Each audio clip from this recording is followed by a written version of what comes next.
Para sahabat, Indonesia itu menganut trias politika, ada pembagian kekuasaan antara eksekutif, legislatif, dan yudikatif, tetapi tidak secara full seperti disarankan oleh Baron Montesquieu tentang pemisahan kekuasaan. Artinya tidak sepenuhnya membuat undang-undang ada di legislatif dan eksekutif tidak sepenuhnya hanya mengeksekusi undang-undang. Tetapi eksekutif ini punya otoritas yang sangat besar karena ini memang juga dipengaruhi oleh spirit negara hukum kolonial gitu ya. Lalu yang dianut bukan pemisahan kekuasaan tapi pembagian kekuasaan ya. Ya ada pembagian dari sisi tiga itu tadi, eksekutif, legislatif, dan yudikatif. Tetapi karena serba negara ya, lalu eksekutif itu juga punya peran di legislasi, tapi juga punya peran di adjudikasi atau yudikatif gitu ya. Jadi artinya seperti jaksa yang yudikatif ini juga menjadi bawahan presiden gitu ya. Kecuali ini ya pengadilan ya, institusi peradilan seperti pengadilan negeri, pengadilan tinggi, pengadilan Mahkamah Agung ya, Mahkamah Konstitusi. Itu lumayan terpisah lah. Tetapi yang paling penting itu kan membentuk pembuatan undang-undang ini. Jadi pemerintah gitu ya, atau yang di sini disebut sebagai eksekutif itu juga punya otoritas untuk membuat undang-undang bersama DPR, legislatif. Jadi bersama persetujuan oleh DPR. Nah, tetapi ini ya, tentu pemerintah atau eksekutif ini kan punya resource yang sangat besar, punya birokrasi, punya teknokrasi, punya pengetahuan, punya data, sehingga meskipun legislatif itu punya otoritas untuk membuat inisiatif, tapi tentu saja resource-nya kalah besar dibanding dengan eksekutif. Lalu undang-undangnya itu kalau dibuat, maka biasa selanjutnya diatur dengan peraturan pemerintah. Itu namanya delegasi. Jadi artinya tidak tuntas di sana.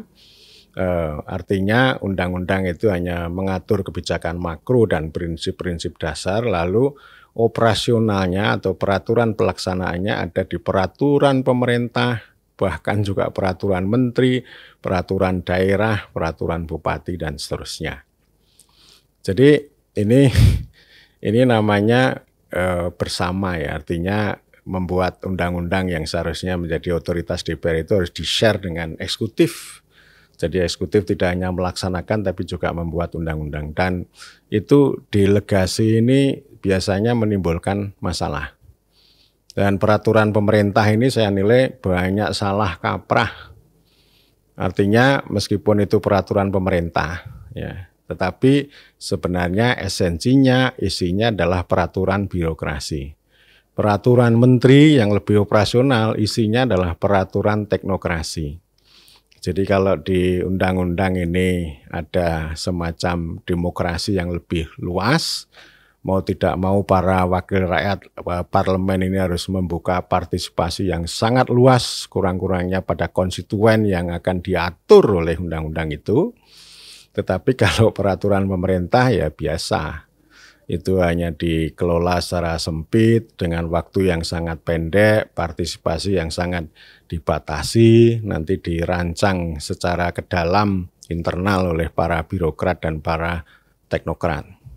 Jadi isinya sekali lagi peraturan birokrasi. Nah ini ada koherensi secara formal saja antara demokrasi dengan birokrasi. Tetapi harap diingat bahwa birokrasi itu juga kekuasaan yang bertanding dengan demokrasi.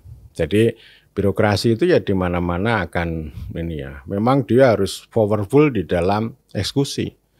Kita lihat ciri khas negara-negara yang hebat, Eropa, Asia Timur itu ya punya birokrasi yang otonom dan kuat, punya diskresi, tetapi pada tingkat eksekusi dan pelaksanaan, bukan pada aspek membuat undang-undang, bukan membuat peraturan. Kalau membuat peraturan, wah ini repot nih. Jadi birokrasi membuat peraturan pasti akan selalu mendistorsi, mereduksi. Dan ini pengalaman cukup banyak kami alami di dalam undang-undang desa itu begitu. Peraturan pemerintah yang berisi dengan dana desa itu mendistorsi luar biasa atas undang-undang desa. Misalnya dana desa ini seharusnya digunakan untuk membiayai seluruh entitas desa, tetapi akhirnya dana desa direduksi hanya untuk membiayai pemerintahan dan pembangunan. Ya, mohon maaf, pembangunan dan pemberdayaan pemerintahan itu tidak dibiayai. Ini kan sangat neolib banget.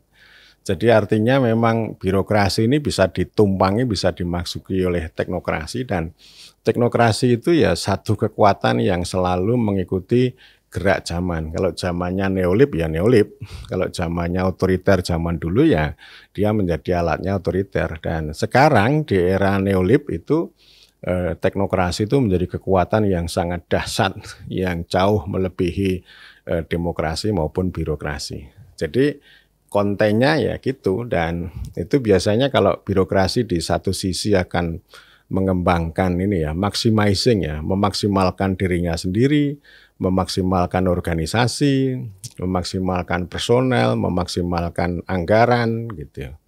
Dan nanti itu akan digunakan untuk kesibukan dirinya di dalam.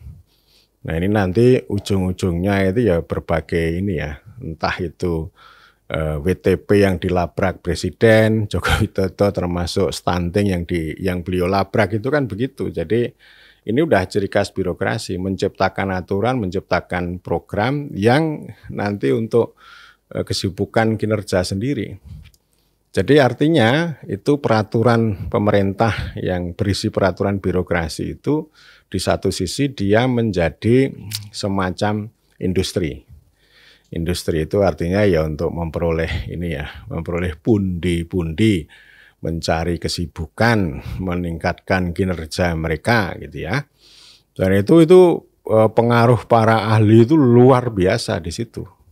Dan ini semacam penyusupan gitu ya, atau dalam bahasa konstitusi namanya konstitusionalisasi. Jadi ada berbagai konsep yang datang dari luar, entah itu sustainable development atau stunting atau apapun, dimasukkan ke sana dan nanti ujung-ujungnya dari proyek dan industri untuk mereka.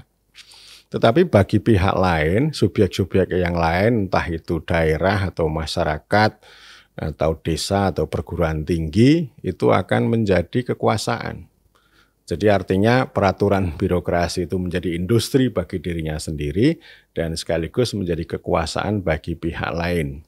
Pihak lain juga diminta untuk mandiri, untuk prakarsa, tetapi itu nanti akan dikenai dengan ini ya, kemandirian yang selalu dikendalikan, atau istilah yang lazim itu namanya kekuasaan panoptikon. Ya, ini seperti seorang petugas sipir penjara yang berada di satu menara, satu orang itu bisa mengawasi banyak narapidana, satu orang saja.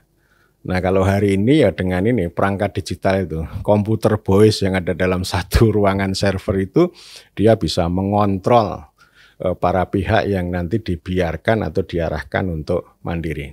Jadi kekuasaan ini juga mengandung rezim kontrol ya. Jadi pengendalian supaya sesuai dengan apa yang mereka pikirkan dalam peraturan birokrasi atau peraturan pemerintah itu. Ini contoh mengenai dana desa itu luar biasa ya. Dana desa ini sudah dibatasi, sudah didistorsi, kemudian diarahkan, ditarget. Desa itu Anda boleh mandiri, tetapi ketentuannya harus begini, harus begitu, harus begini ya. Dan di sana itu lalu alir uang ini sebagai aliran air ya. Kalau dulu kan modelnya talang bocor ya. Kalau talang bocor itu ya nanti jatuhnya menetes dari atas itu ngerojok besar, nanti netes, itu namanya teori korupsi. Nah kalau sekarang ya ini agak mirip untuk mengontrol korupsi itu.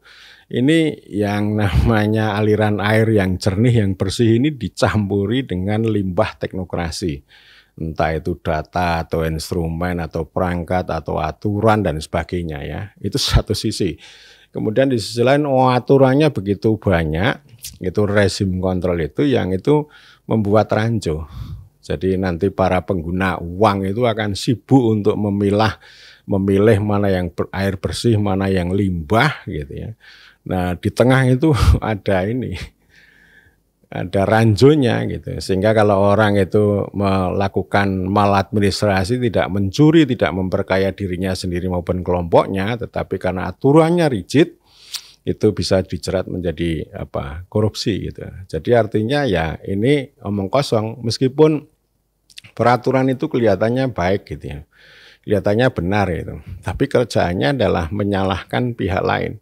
Jadi artinya memampukan pihak lain itu ya dalam kerangka perangkat atau aturan yang mereka buat, bukan pencapaian manusia, pencapaian organisasi lokal supaya tumbuh menjadi besar dan kuat dan sebagainya, bukan. Tapi diatur oleh mereka.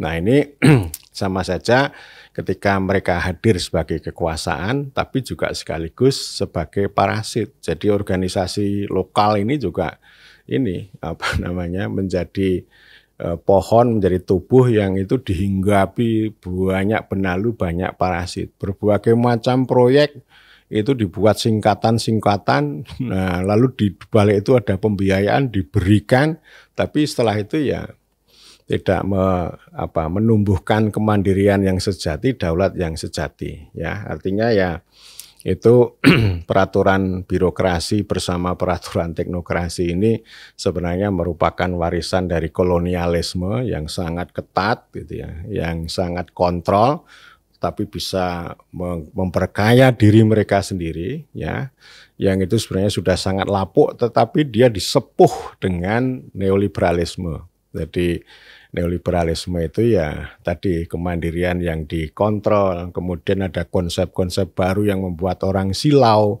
entah itu pembangunan berkelanjutan, ada stunting, ada bonus demografi, ada digital government, ada smart village dan sebagainya. Itu semuanya adalah industri tetapi juga sebagai kekuasaan bagi pihak lain, ya. Dan karena itu ini ya itu sumbernya dari sana tadi, ya, karena kita tidak duduk, karena pemerintah itu tidak hanya melakukan eksekusi tapi juga legislasi, membuat regulasi, ya. Regulasi untuk melaksanakan ya, tetapi itu digunakan untuk mengontrol pihak lain, dan isi konten dari peraturan pemerintah adalah peraturan birokrasi, peraturan teknokrasi yang sebenarnya bertentangan dengan prinsip kedaulatan rakyat dan demokrasi.